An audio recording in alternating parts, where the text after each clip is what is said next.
Shelling, explosions and more destruction. The occupiers once again fired at the Luhansk region. As a result of the shelling of Severodonetsk, 4 people were killed and 3 more were wounded. At least 8 houses were damaged.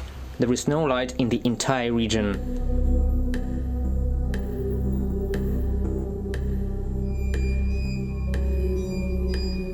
The night was not quiet in the Dnipropetrovsk region as well. Russian occupiers fired at civilians several times. The occupiers shelled the Zelenodolsk community 5 times. They fired Grad and Uragan multiple rocket launcher systems at Velika Kostromka. No casualties were reported. Houses were damaged and destroyed. The village is partially without electricity and gas supply. Valentin Reznichenko, head of the Dnipropetrovsk Regional Military Administration.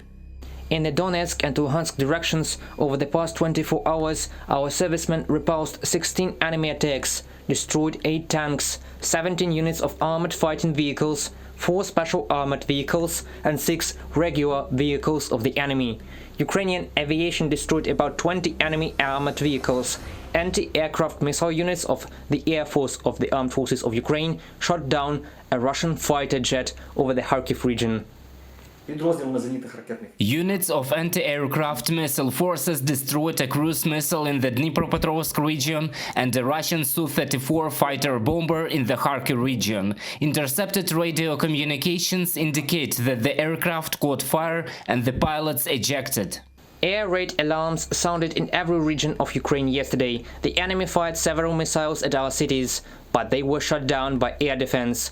The Chernihiv and Sumy regions were shelled by the enemy as well. The Russian military twice opened fire using mortars and artillery on the territory of the Shostka district. The occupiers fired from their territory.